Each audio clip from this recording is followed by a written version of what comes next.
Boa noite a todos, sejam bem-vindos. Nós vamos hoje realizar uma mesa de estudos e debates do IBCCRIM na Universidade Presbiteriana Mackenzie, em parceria com o Mackenzie e as outras entidades nominadas ali.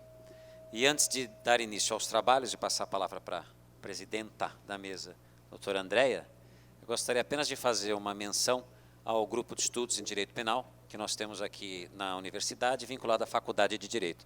E é um grupo de estudos de Direito Penal sobre teoria do delito, sobre as modernas teorias do delito. Então, às vezes tem algum aluno aqui que se interessa por Direito Penal, depois pode procurar uma informação. E a gente vai aproveitar esse momento para fazer o lançamento formal da terceira edição dos Cadernos de Ciências Penais, que são produzidos pelos alunos do grupo em estudos específicos. Então, esse caderno especificamente trata sobre as teorias do tipo penal e pode ser adquirido por vocês em formato digital, se houver interesse, pela internet. É uma editora, Novas Edições Acadêmicas, e pode ser encontrado facilmente lá. Em primeiro lugar, eu gostaria de agradecer ao Adriano, ao Alexis, pela ideia de fazer essa mesa. Também gostaria de agradecer a presença do Dr. Giancarlo Silcunas Vai, doutora Natália Macedo Sanzovo, pela presença. Avisar também que o certificado, para o pessoal que preencheu, fez a inscrição pelo site, ou que quiser preencher, é só colocar o nome e o e-mail, vai ser enviado após 7 dias do evento. Nós temos, ao final do evento, também nós vamos fazer um sorteio das monografias, e também tem algumas monografias que estão disponibilizadas para os alunos, que é gratuito, pode retirar assim que saírem. Vamos, então, aos currículos.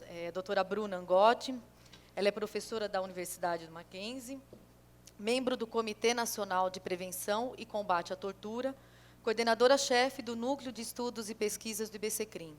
Dr. Marcelo Novaes, que é meu ex-chefe, na época que eu era estagiária. Não vou falar muito, porque senão já vai avisar a idade, é complicado. Ele é defensor público do Estado de São Paulo, integrante do Núcleo Especializado de Situação Carcerária da Defensoria Pública, membro do Conselho Estadual de Política Criminal e Penitenciária do Estado de São Paulo. Doutora Maria Isabel Lima Ramudi Sorelli, psicóloga, especialista em Psicologia Jurídica pelo Instituto Sedes Sapiense, atua na Secretaria de Administração Penitenciária. Doutora Vivian Calderoni, mestre em Direito Penal e Criminologia pela USP, advogada do Programa de Justiça da ONG Conectas Direitos Humanos, foi coordenadora do Grupo de Diálogo na Universidade Cárcere e Comunidade. Eu só informo que, após a exposição, a mesa vai ser aberta para as perguntas. Eu já passo a palavra à doutora Bruna. Muito obrigada.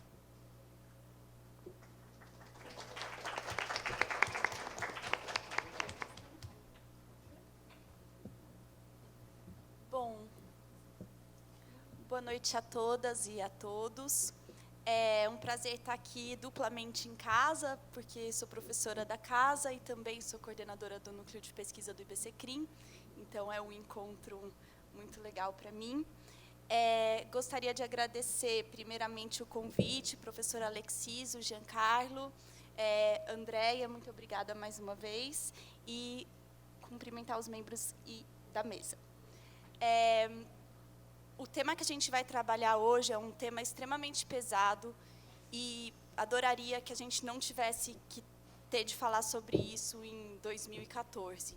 Então, eu vou passar um vídeo, peço desculpa para aqueles que o vídeo for pesado, mas vocês escolheram estar aqui pelo tema, então eu acho importante a gente começar com retratando um pouco o que de fato acontece nas prisões brasileiras. Esse vídeo, devo ressaltar que foi filmado com a anuência da personagem, da pessoa que de fato estava passando por uma revista vexatória. Então, não estou passando nada que ela não tenha permitido. Pode ir? Pode.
só não tinham outras pessoas fazendo revista ao mesmo tempo, porque as outras pessoas não se deixaram ser filmadas. Então, esse procedimento é feito de maneira coletiva, com uma gente olhando cada uma das revistadas. Outra coisa importante de ser dita sobre esse vídeo, que ele foi um poderoso aliado para o fim da revista vexatória no estado de Goiás. Ele foi utilizado por um promotor como uma das provas fundamentais para se acabar com a prática no estado de Goiás. E ela foi extremamente corajosa de se deixar ser filmada e aparecer, inclusive, né, na internet, passando por esse procedimento. Então, gente, a minha fala é uma fala panorâmica. Eu vou falar um pouco para vocês o que é a revista vexatória.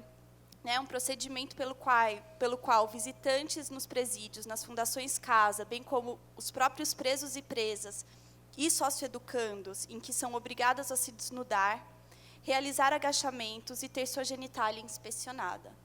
Flexões, agachamentos sem roupa, em geral com um espelho embaixo. Saltos, a pessoa deve pular sem roupa, muitas das vezes, para ver se aquilo que, teoricamente, ela estaria escondendo cairia ao chão. Num relatório da Conectas Direitos Humanos, tem a seguinte frase: a se despir completamente, agachar 3 vezes sobre um espelho, contrair os músculos e abrir com as mãos o ânus e a vagina, para que funcionários do Estado possam realizar um dos procedimentos mais humilhantes de que se tem notícia nos presídios brasileiros. A revista vexatória. Bebês de colo, idosas, mulheres com dificuldade de locomoção, são todas submetidas indiscriminadamente ao mesmo procedimento, muitas vezes sob insultos e ameaças.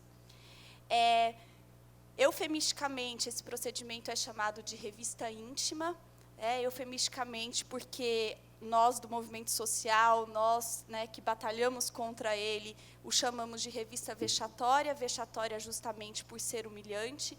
Então, a ideia de que violar a intimidade de alguém nessas condições, por si só, já é humilhante. Então, o nome não deveria ser revista íntima, mas, a priori, revista vexatória. É colocado em prática na grande maioria dos estados brasileiros, apesar de normativa desse ano do CNPCP, que é o Conselho Nacional de Política Criminal e Penitenciária, ser taxativo em dizer que são vedadas quaisquer formas de revista vexatória no Brasil. Tem um regulamento da Secretaria de Administração Penitenciária de São Paulo, da SAP, que é de 2010, que regulamenta a revista dizendo que pode acontecer desnudamento parcial de presos e de seus visitantes. Parcial. Muito embora, né, haja a mesma resolução vede expressamente a revista interna, visual ou tátil. No entanto, a realidade não dialoga com a normativa, porque na normativa, como a gente viu no estado do Goiás, mas que se repete em outros estados brasileiros, principalmente em São Paulo, né, todo final de semana, todo dia de visita, revistas internas, visuais e táteis. Para além disso, tem uma lei federal de 2003 que obriga a administração a manutenção de tecnologia disponível adequada e eficaz na detecção de objetos proibidos no interior de estabelecimentos prisionais. Então, né, tem uma normativa que tem mais de 10 anos que obriga o Estado a ter, né, outros métodos para a revista, como, por exemplo, temos no aeroporto, que não a revista vexatória, ou a revista manual, ou a revista íntima. Então, na maioria dos estados brasileiros, a regra é a revista íntima, a revista vexatória, como a gente chama, e os dados são, né, o dado que a Defensoria conseguiu ano passado, que de 3,5 milhões de revistas feitas no ano de 2012 no estado de São Paulo, apenas 0,02% dos casos se apreendeu drogas ou celulares. 0,02%. Então, a exceção está funcionando como regra para exceção, da exceção, da exceção.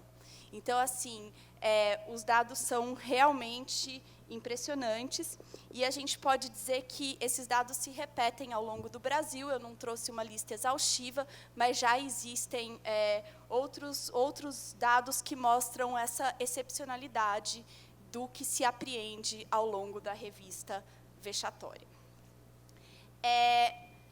A pergunta é, né, quem são as vítimas da revista? Eu dividi em 4 grupos. O primeiro deles são os familiares, né? Por que os familiares? Porque os familiares que passam constantemente pela revista quando vão visitar seus entes queridos que estão em situação prisional. Desses familiares, acho importante ressaltar que as mulheres são as principais atingidas justamente por razões, né? A maioria das visitas em presídio é feminina, então isso já é, né, praxe a gente dizer. Claro, homens vão à prisão, homens visitam, também não dá para falar que os homens não estão nas filas, mas a maioria é mulher, mães, avós, filhas, namoradas, irmãs, que viajam quilômetros e quilômetros para visitar seus entes no interior, principalmente no estado de São Paulo, com a interiorização dos presídios, e ao chegarem lá, passam frequentemente, toda semana, todo final de semana, pelo processo de revista vexatória. Tem uma fala no boletim da Rede de Justiça Criminal, que está, inclusive, aqui, não sei se a gente vai conseguir distribuir, mas da advogada do Clabem, a Maíra Cota, que ela diz que, no momento da revista, é o momento em que o sistema tem de lidar com mulheres, que as opressões de classe e de gênero se encontram.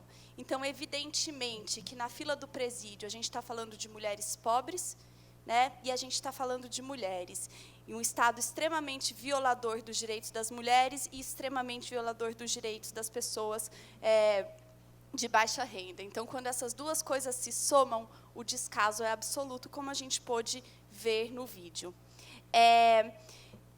Controle do corpo feminino, né? Foucault já dizia há muito tempo, todos, né, os autores que trabalharam controle do corpo, o Estado controlando o corpo de diferentes perspectivas, da medicina, do direito, da religião, né, diferentes frentes, a gente pode dizer que essa é mais uma forma de controle do corpo feminino e de uma violência absoluta, que parece uma violência para testar o limite, né? Até que final de semana você vai aguentar passar por isso? Até quando você vai aguentar passar por isso calada? Ou, né, se você reclamar, você não pode mais vir visitar seu ente, porque você vai ter uma proibição de vir, pelo menos de 30 dias, você não vai poder visitar se você reclamar. Né? Pelo menos. Então, assim, que o Estado está testando? Né? Acho importante a gente deixar essa pergunta. Bom, nessa lista de familiares, que é minha vítima número 1, temos mulheres, então, idosas. Né? As idosas é um caso à parte, quando a gente pensa, justamente, que eu fiz uma pesquisa grande agora sobre maternidade e prisão para o Ministério da Justiça e para o IPEA, e quando a gente conversava com as presas sobre expectativas, visita dos filhos, etc., surgiu bastante a fala das avós e das mães. E elas falavam assim: eu não posso deixar minha avó vir aqui.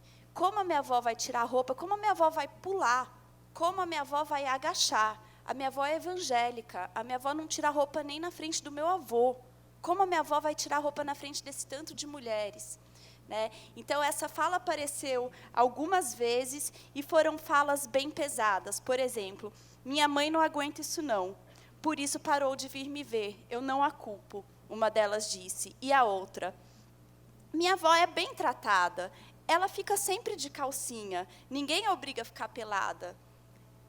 Para vocês verem o grau de banalidade da violência, ela achava que a avó ficar de calcinha era ser bem tratada. Eu fico imaginando alguém mandando a minha avó ficar de calcinha, assim, de verdade, assim, trazendo para o pessoal. Né? Imagina isso numa situação coletiva. Bebês, né, crianças. Um dos relatos mais pesados que eu ouvi nessa pesquisa foi o relato de uma mãe que contou que ela passou 6 meses com o filho na prisão e que, finalmente, quando o filho foi embora para casa, foi ficar com a mãe dela, A primeira vez que a mãe trouxe o filho para visitá-la, o filho estava frio naquele dia, o filho teve que deitar num negócio de metal, numa plataforma de metal. A gente tirou toda a roupinha do bebê de 6 meses, picotou sua fralda para ver se não tinha nada dentro da fralda, e a avó tinha esquecido de levar a fralda.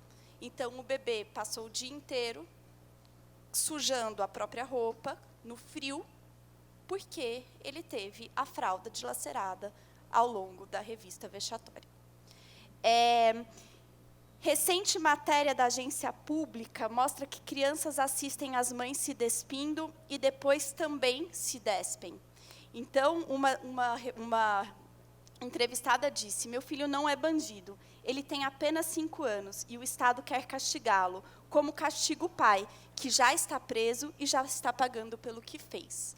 É uma violação, né, de todos os direitos constitucionais que a gente conhece, é uma violação da Lei de Convivência Familiar, né, que acabou de entrar em vigor esse ano, que pressupõe a essencialidade da manutenção dos vínculos entre pessoas presas e seus entes do lado de fora, principalmente filhos, e ao próprio ECA, né, artigo 18 do ECA, que diz que é dever de todos velar pela dignidade da criança e do adolescente, pondo-os a salvo de qualquer tratamento desumano, violento, aterrorizante, vexatório ou constrangedor. A Heidi, nossa querida, que é da pastoral carcerária até hoje, né, mas que está nos Estados Unidos agora, que se estivesse no Brasil, com certeza estaria aqui nessa mesa. A Heidi conta uma história, eu nunca vou esquecer dela contando, de uma professora que chamou a mãe na escola porque o bebê simplesmente, a criança simplesmente estava mostrando no recreio o procedimento de revista vexatória pelo qual ele tinha passado aquele final de semana que ele foi visitar o pai. Então, a criança extremamente institucionalizada, né? E das falas da pesquisa Dar à Luz na Sombra, que é essa pesquisa para o IPEA que eu fiz, que eu contei para vocês, a gente ouviu algumas como: meu filho não é filho de cachorro, não.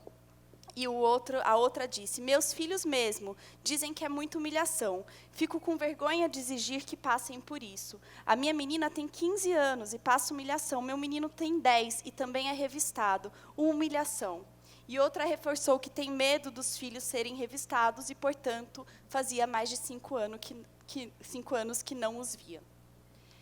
Bom, na segunda lista, né, eu estava só na primeira, na segunda lista das pessoas que sofrem, né, intimamente com a revista vexatória estão os internos e as internas. Porque se a revista é feita dessa maneira, com as pessoas que estão na rua, que estão indo visitar, imaginem vocês como não são as revistas dentro dos estabelecimentos, né, que a gente não consegue fiscalizar da maneira como deveria. Né, eu acho que tem 3 razões principais aqui, porque eles são as principais também vítimas da revista.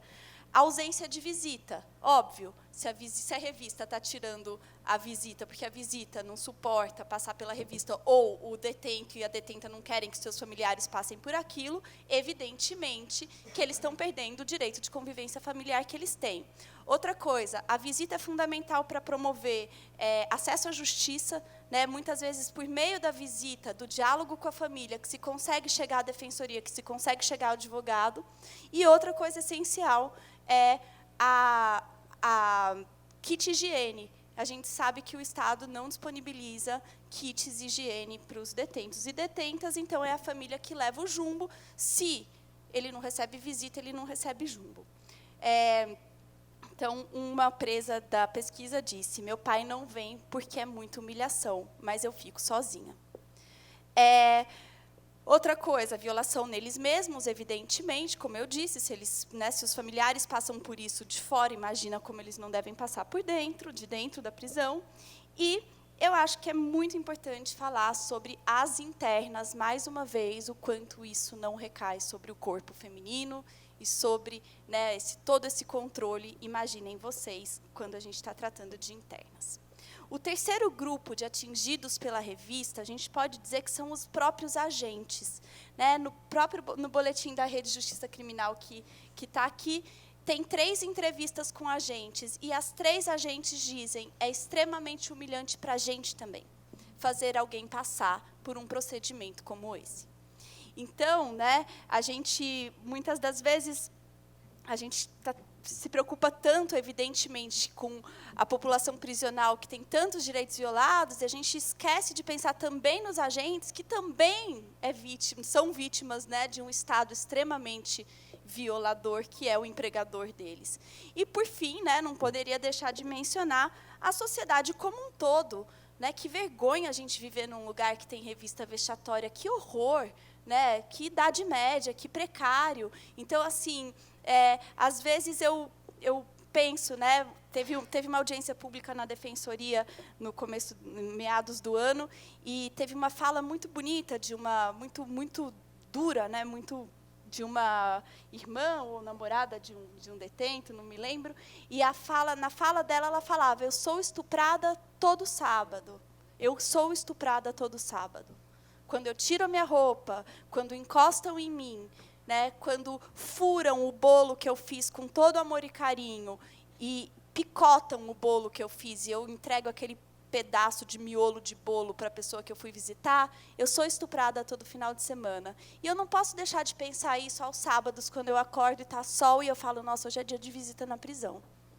Né? Então, todos nós somos atingidos por isso.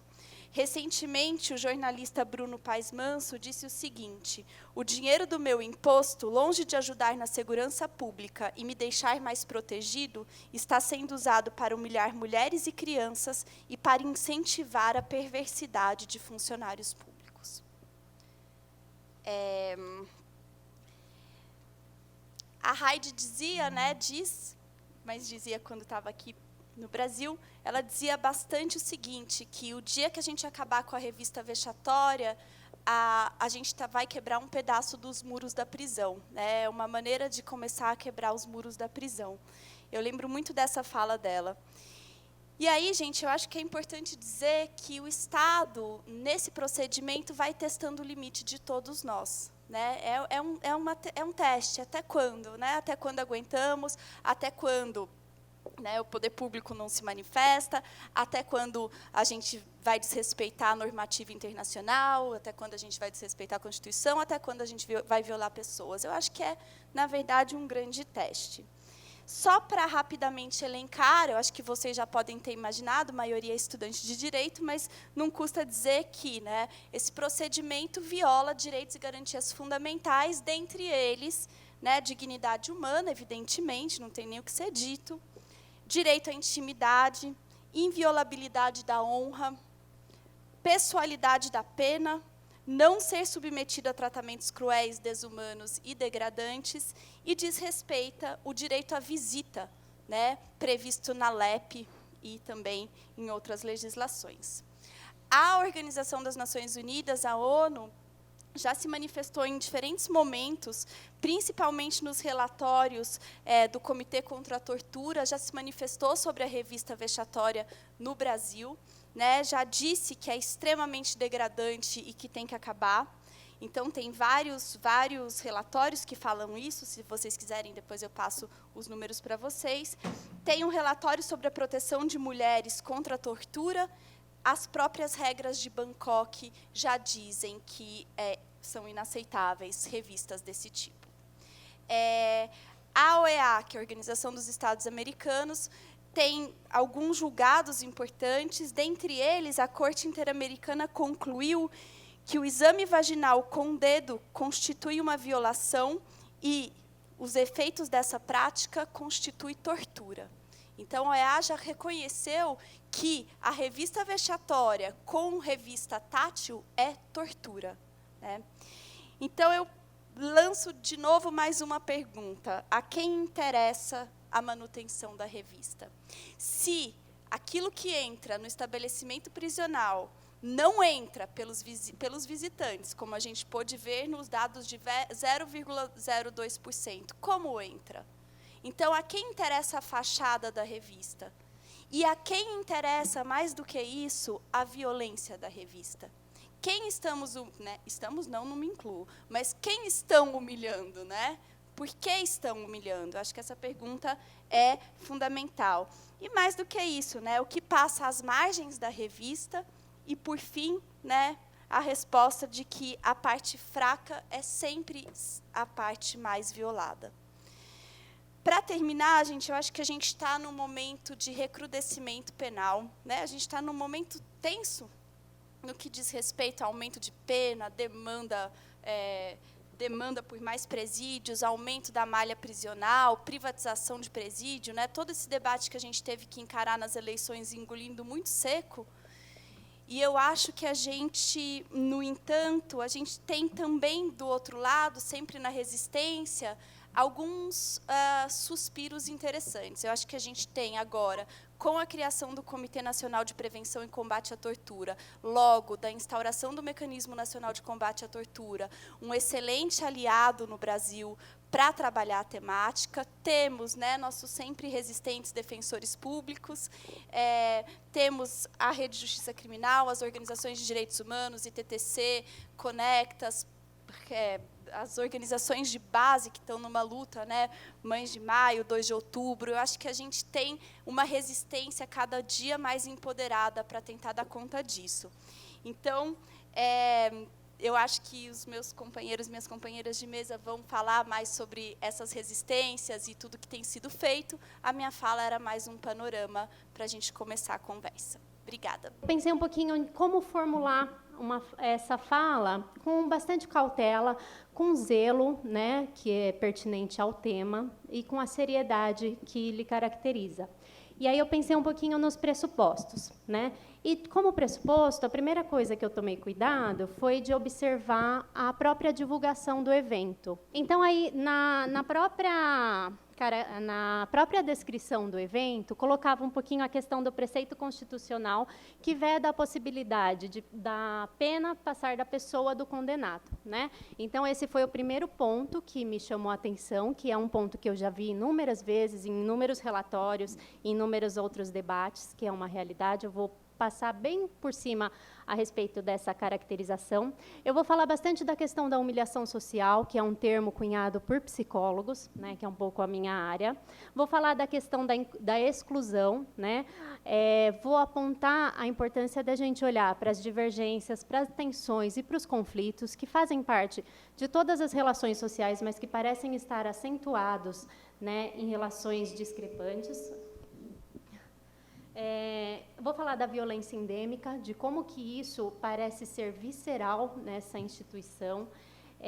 Falar um pouquinho da questão dos papéis sociais também, a Bruna já pontuou um pouco, e foi importante ela trazer isso, né? Mas olhar os dois lados, né? Tanto a pessoa que faz a revista como procedimento, como aquela que é submetida a essa revista.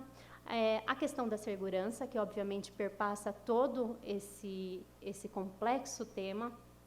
E, finalmente, eu vou tentar trazer algumas ideias, algumas propostas de como lidar com a angústia que é conhecer essa realidade e saber que ela é existente e concreta. Vou falar da questão dos medos, né, e diferenciar um pouquinho dos medos realísticos e medos imaginários, que é o que acaba alimentando bastante e fundamentando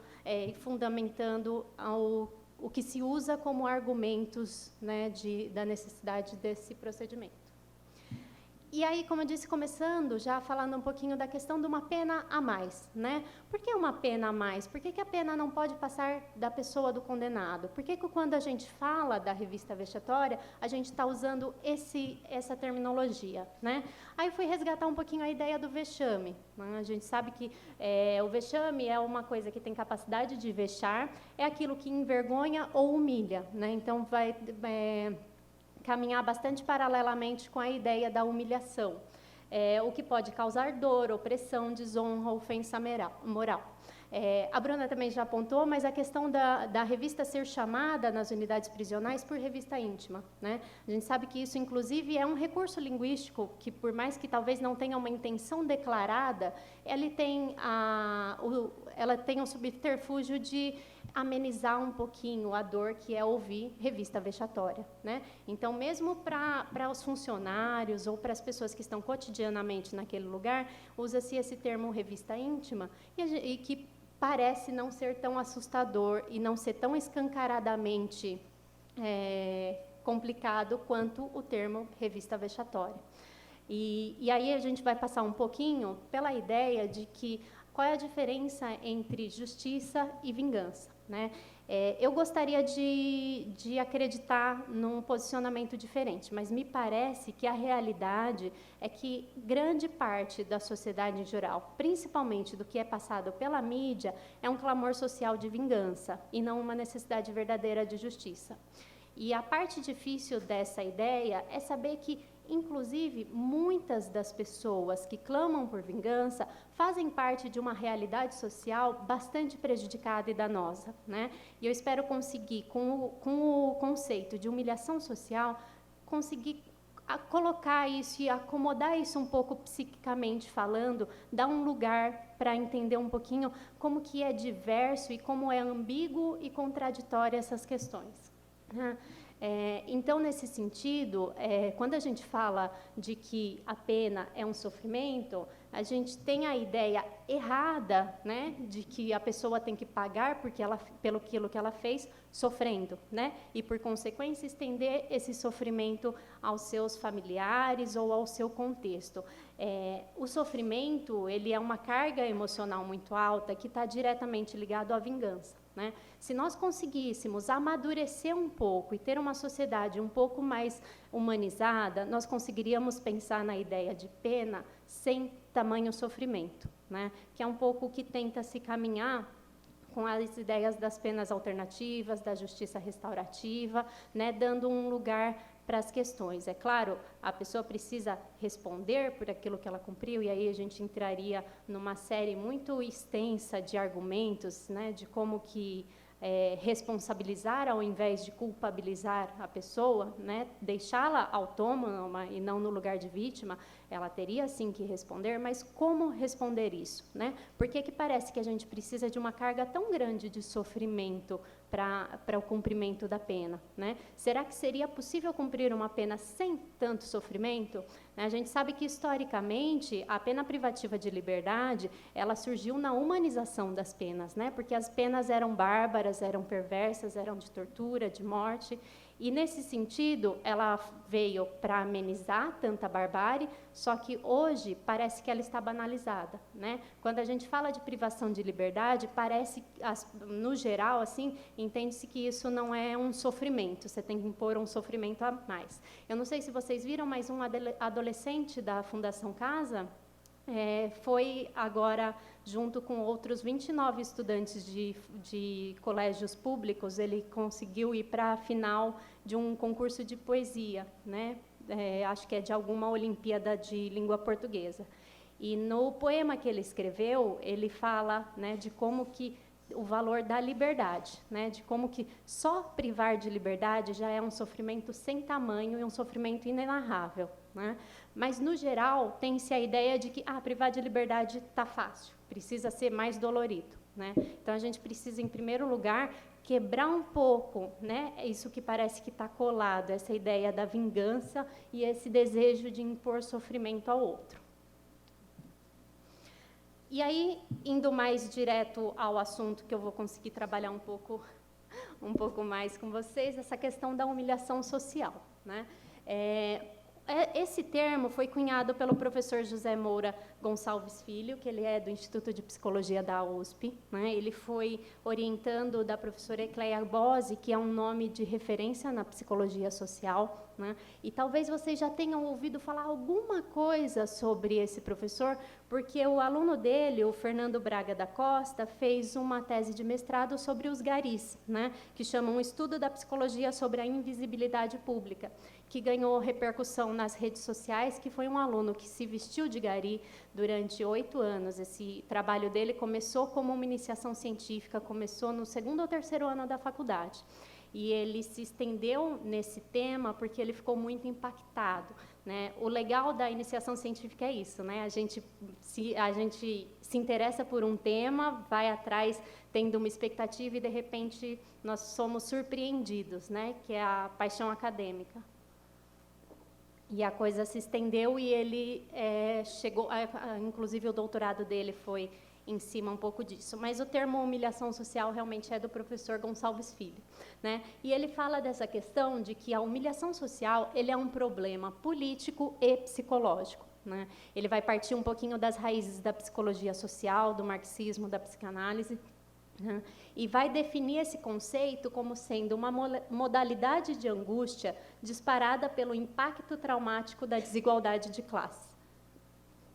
Eu não sei quantos de vocês transitam com maior ou menor facilidade pelos termos da psicologia, mas quando a gente fala do trauma, a gente pode fazer até um paralelo com um trauma concreto, né? Quando a gente fala na psicologia, por exemplo, de resiliência, quer-se dizer da capacidade que a pessoa tem de retornar a um estado anterior, é até um termo emprestado da física, né? Então, quando a gente fala do trauma, é um impacto, é um baque que a pessoa sofre em qualquer momento da vida, por qualquer circunstância, e que a pessoa vai lidar com aquele impacto a partir das vivências, das características de personalidade, das resistências, da rede de apoio, de todas as circunstâncias que ela tiver, né? Então, quando a gente fala da questão da angústia, a angústia é esse sentimento que a gente não consegue dar nome, né? O sentimento que nos acompanha a vida toda e que caracteriza a nossa condição de ser humano.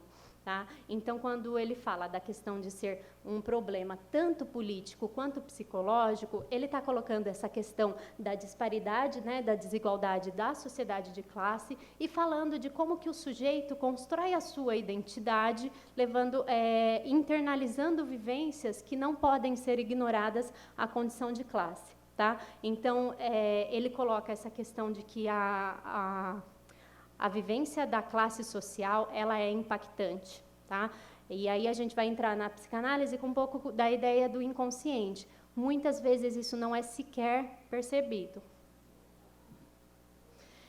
Então, o professor Gonçalves Filho, ele pontua que, sem dúvida, trata-se de um fenômeno histórico, né? Então, ele resgata um pouco do materialismo histórico dialético e fala que a humilhação crônica, longamente sofrida pelos pobres e seus ancestrais, é efeito da desigualdade política, indica a exclusão recorrente de uma classe inteira de homens para fora do âmbito intersubjetivo da iniciativa e da palavra, ou seja, da comunidade, né? Nós sabemos que nós nascemos um gênero homem, mas nós nos tornamos humanos conforme a gente é inserido na cultura, né? E a cultura é justamente a produção da palavra e do agir, tá? Então, é isso que ele quer dizer quando ele fala de que a pessoa é jogada fora desse âmbito intersubjetivo. Parece que ela não faz parte da cultura que está estabelecida.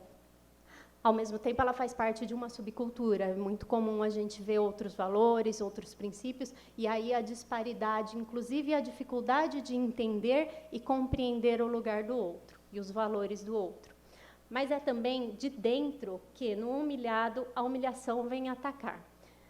A humilhação vale como uma modalidade de angústia e, nessa medida, assume internamente como um impulso mórbido o corpo, o gesto, a imaginação e a voz do humilhado.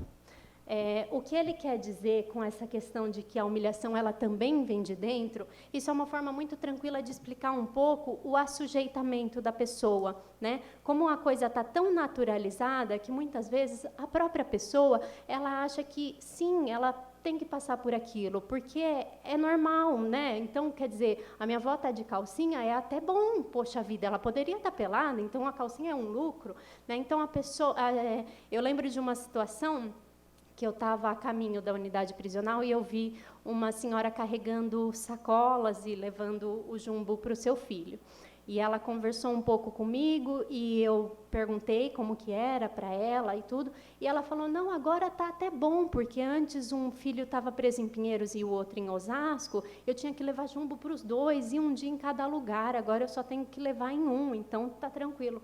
Então, a pessoa tem, inclusive, tamanha dificuldade, né, pelo seu limite psíquico, de entender e criticar a condição que ela vive, né? Porque ela internalizou todo aquele contexto e as orientações daquela classe predominante, né? Então, ela está assujeitada, né? Em outras pesquisas, é muito comum ver, por exemplo, na época da escravidão, que aceitava-se com naturalidade tamanha de que os senhores tinham direitos, os escravos não, né? E qualquer coisa que viesse era um ganho, não era um direito. Uma realidade que a gente vive ainda hoje, né?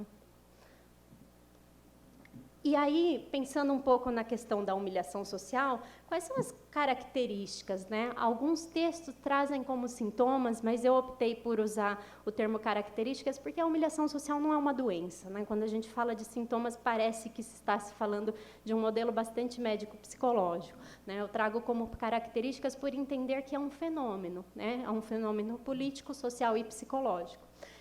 Algumas características da pessoa que é submetida a esse fenômeno é o impedimento da ação e da palavra, justamente por aquilo que eu falei antes para vocês. Parece que essa pessoa tem uma dificuldade de inserção na cultura, então, normalmente, são pessoas muito recatadas, muito envergonhadas, com dificuldade de se expor em grupo.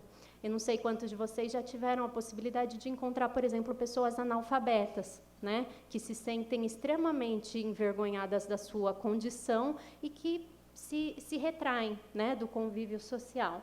A questão da submissão, né, parece que aquilo é mesmo um dever, parece que, infelizmente, essa é a condição que eu nasci, então não tem muito o que fazer, né, então a aceitação dessa ideia numa condição de submissão.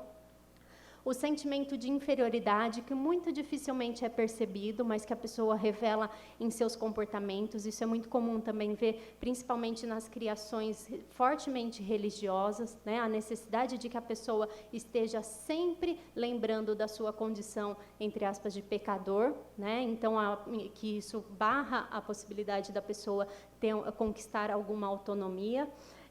A perda do sentimento de dignidade, que é um pouco do que eu falei para vocês. Muitos têm dificuldade de entender que algumas coisas são direito, né? Então, falta essa compreensão. Um endurecimento afetivo, né?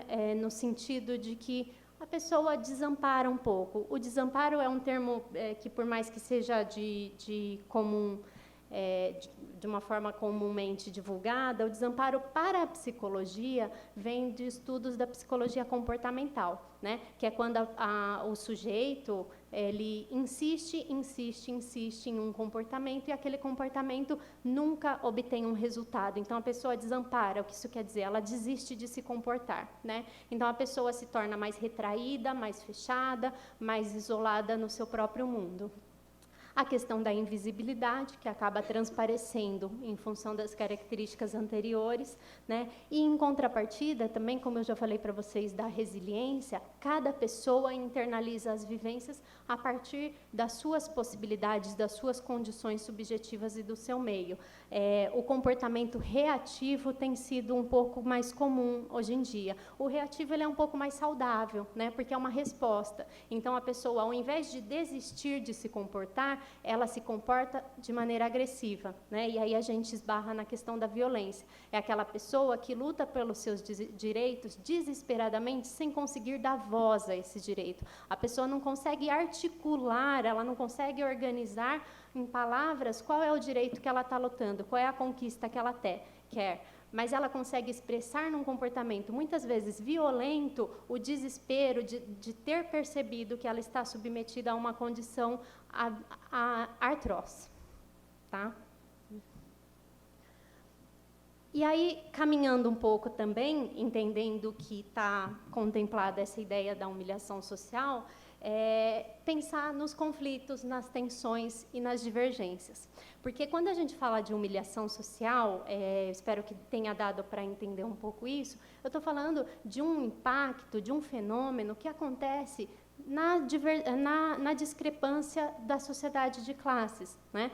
E todas as pessoas estão submetidas a essa mesma sociedade, inclusive muitos funcionários públicos, né? É comum a gente ouvir, às vezes, da categoria do policial, que tem vergonha que tem vergonha, antes fosse só vergonha, né? Que tem medo de sair uniformizado, né? Porque ele mora vizinho, que ele mora na favela, ou que ele mora em algum lugar também vulnerável. A gente não fala de outras categorias também, né? Muitos agentes de segurança têm origem social semelhante às pessoas presas.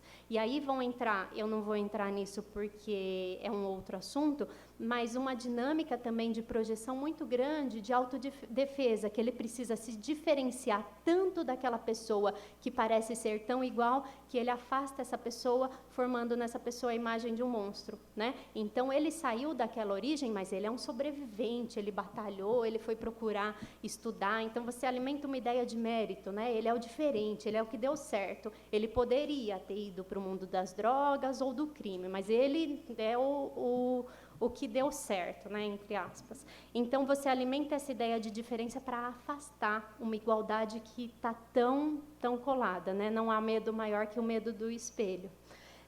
Então, pensando um pouquinho nesses conflitos, se por um lado está o visitante né, ou a visitante, por outro, não podemos ignorar o agente público, né, que é, como também já foi contemplado um pouco, que também é humilhante para o agente público que faz esse procedimento cotidianamente. Existem semelhanças entre histórias e contextos, né? Então, existe, sim, o medo, a angústia, existem circunstâncias e situação, principalmente da dificuldade que as agentes femininas têm de ver crianças, né, de ver o vínculo da mãe com essas crianças, e aí eu vou voltar um pouquinho na questão de como que a nossa identidade, a nossa subjetividade, ela é muito influenciada pela nossa vivência, pela forma como a gente internaliza as questões do nosso meio.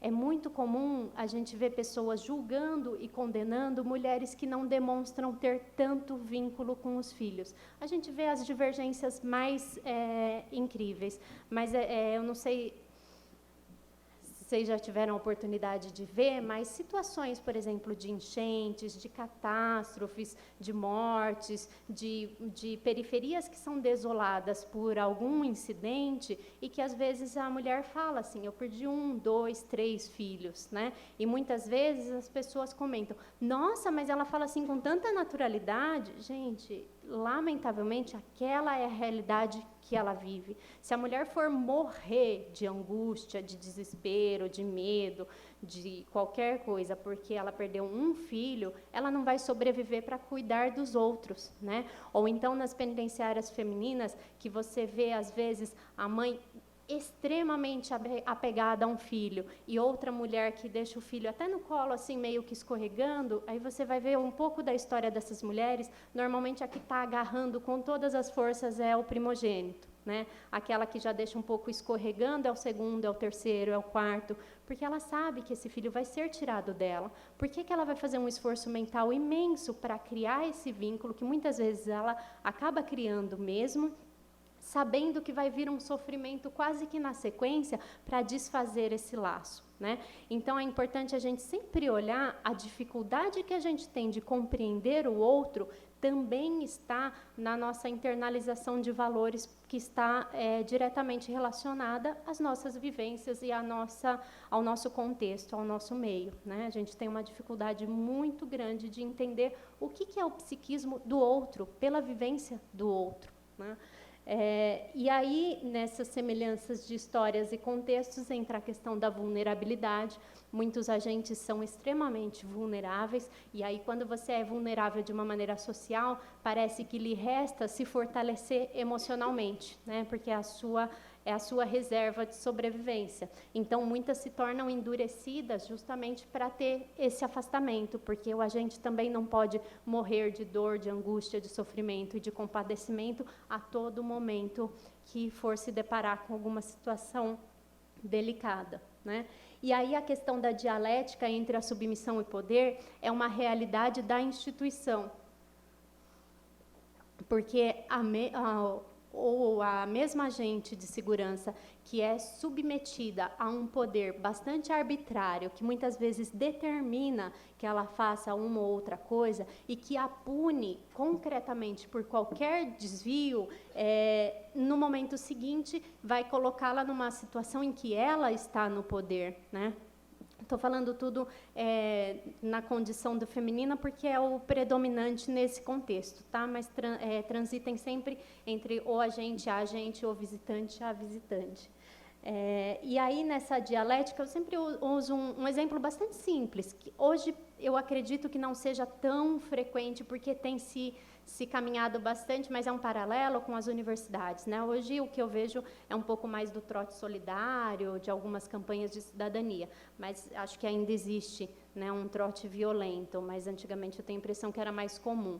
Mas o aluno, né, o bicho que passa pelo trote violento, né, muitas vezes que é obrigado, ou que é humilhado, ou que é coagido a fazer coisas que ele não gostaria de fazer, o que acontece quando ele é veterano? Ele não rompe essa realidade. Ele não fala, então vamos fazer um trote diferente. Ele vai se vingar. Ele vai passar para frente aquela carga de sofrimento que ele esteve submetido, né? Que é uma dinâmica do nosso psiquismo, né? O nosso psiquismo, Freud já dizia que ele funciona em função da busca do prazer e da evitação do desprazer, né? Então, é muito comum e muito normal a gente pensar no eu. Então, eu estive submetido a um desprazer.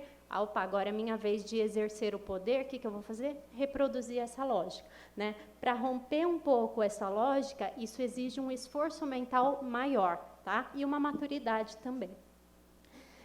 Então, nesse sentido, a reprodução da mesma lógica, a dinâmica do afastamento, da evitação, até porque lidar com a angústia, olhar para esse sofrimento, nos coloca numa condição de muito mais vulneráveis também, então a gente precisa de um amparo, de um respaldo, de um apoio para olhar para esse sofrimento e sobreviver a ele, e elaborar esse sofrimento, dar um lugar para isso, e fazer uma escolha em função disso.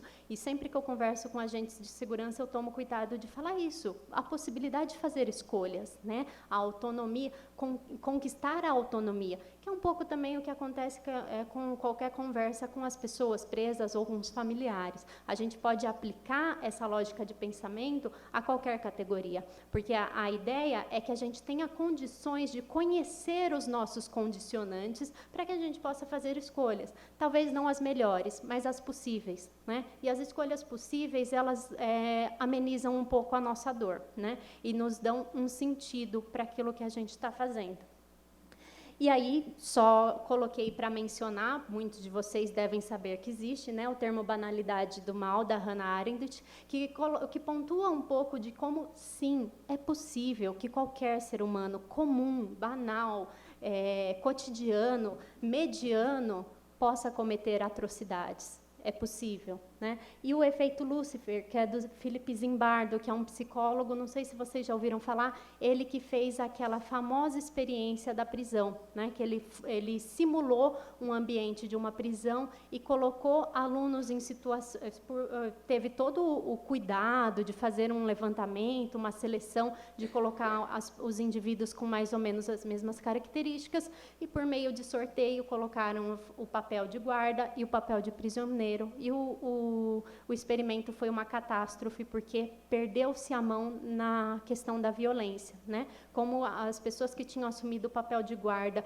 internalizaram aquele lugar e começaram a exercer poder e humilhar, né? E em contrapartida, os sujeitos que assumiram o papel de prisioneiros começaram a desamparar, né, a desistir, e sofreram um impacto bastante traumático. Então, a importância da gente olhar da maneira mais ampla possível para um contexto que é tão complexo e dinâmico, que a gente não dá conta com um viés só. E aí, já caminhando para o final, a questão do medo, né? Porque é uma realidade e é uma ideia que tem se alimentado cada vez mais, né? O medo, a impunidade, a violência urbana, você não pode nem sair na rua, alimenta-se muito isso cotidianamente. Aí, aproveito um pouquinho do término da fala da Bruna. A quem isso interessa, né? Por que se alimenta uma ideia de um medo tão dilacerante? O medo, ele é um sentimento instintivo de alerta, né? Ele diz respeito à preservação da nossa espécie. Então, se é instintivo, é muito difícil de fugir dele, né? Ele faz parte do pacote, ele é da nossa sobrevivência. Mas ele passa por algumas etapas, né? A prudência, a cautela, o alarme, a ansiedade, o pânico, que já é o medo intenso, e até finalmente chegar ao terror. Desculpa, eu coloquei medo intenso 2 vezes. O medo intenso é só o terror, não é o pânico, tá? Então, a gente vive na corda bamba, para dar conta de entender. Quando eu falo para a gente olhar para o nosso sofrimento, eu quero dizer exatamente isso. Vamos parar e olhar um pouquinho para aquilo que nos dá medo e colocar esse medo em algum lugar, né? É uma história muito bobinha, mas é engraçado. Uma vez eu estava atendendo uma pessoa presa e eu atendia numa sala que os vitrôs são cobertos com uma tinta, porque tem não pode entrar a luz. É uma característica da sala. E acabou a luz. Então, era dia, estava um solão lá fora, normal, mas ficou um breu. A sala ficou um breu. Óbvio que o que eu tinha que fazer? Encerrar o atendimento, até porque não tinha condições, em qualquer outra circunstância, acredito que isso que seria feito. Esclareci, falei, olha, infelizmente, né, ninguém prevê que vai acabar uma luz, né? E encerrei o atendimento, dispensei a pessoa, os agentes de segurança levaram e tal. E quando eu saí da sala, alguns colegas de trabalho me falaram, Bel, você não ficou com medo? E aí eu parei para pensar um pouquinho sobre essa experiência.